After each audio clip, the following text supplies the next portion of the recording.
Scotty Walden and the UTEP Miners have landed former five-star quarterback Malachi Nelson. What exactly does that mean? We'll talk about it right after this.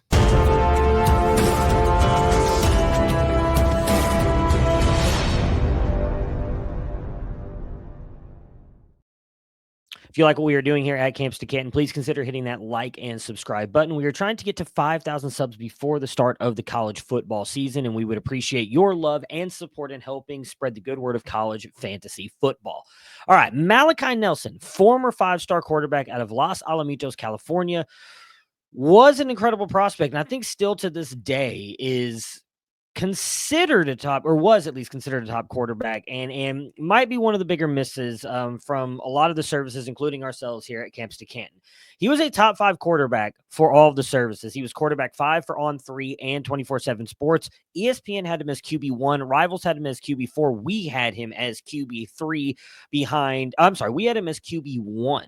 Ahead of Dante Moore, ahead of Arch Manning. And a lot of that was just based on what we saw from him at the high school level, which we'll talk about that first. I mean, he was a dominant player throughout the regular season. In his final year at Los Alamitos, he was extremely good from all the reports on the 7-on-7s, the Elite 11 circuit. He ended up as a senior throwing for 2,898 yards, 35-4 touchdown to interception ratio in just 12 games, and was named an Under Armour All-American. And at that point in time, chose USC over practically everybody.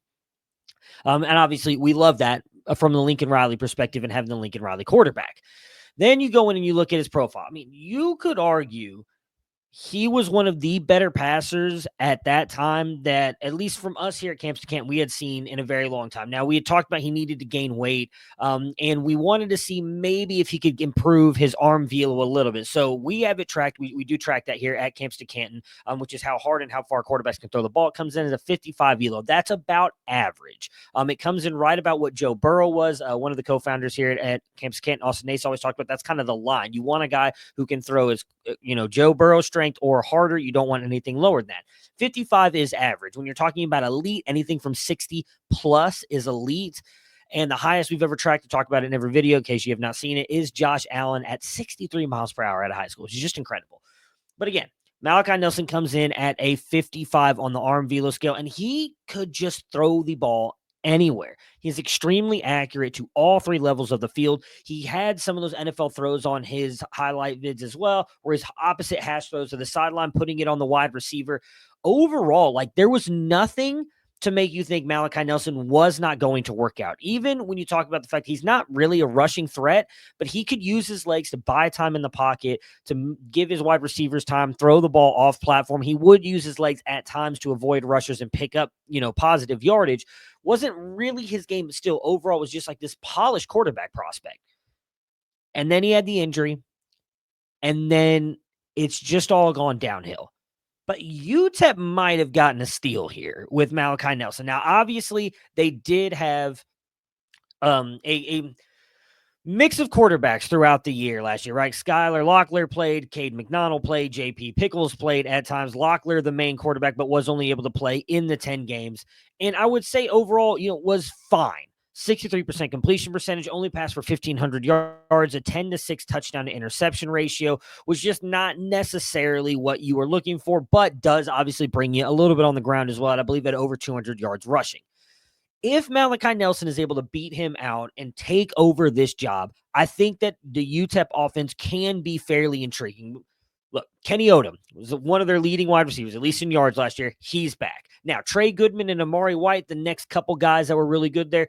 Trey Goodman's out of eligibility. Amari White is in the portal. But Cam Thomas is back, who is also really good. And I think tight end Marcus Vincent could also be a threat there. When you look at the offense here for what Scotty Walden does, he is not a guy who passes a ton early. In neutral and early downs, he passes. The highest it's ever been is 43%, which was at Southern Miss. Last year with UTEP, it was just 4.28%. Not great. And his success rate has not been great either, 3.6% and 3.9%. That's not really what we're looking for. But the explosiveness can be there at times. So the average for most college coaches is at about 1.3. The highest he has been is 1.9. Last year was 0.97. But again, I think Skylar Locklear is not a guy that you can trust to throw the ball down the field. And I think Malachi Nelson can do that for this team. When you talk about Kenny Odom being back, when you talk about Cam Thomas being back in the fold, those two wide receivers, if Malachi Nelson wins this job, and at this point, that's a big if, because he has not been able to win to Boise State. We thought he was going to be able to beat out Maddox Madsen. That did not happen. But if he can go to UTEP and beat out Skylar Locklear, I don't know that we can talk about his Devy potential ever recovering. But could he be a CFF asset?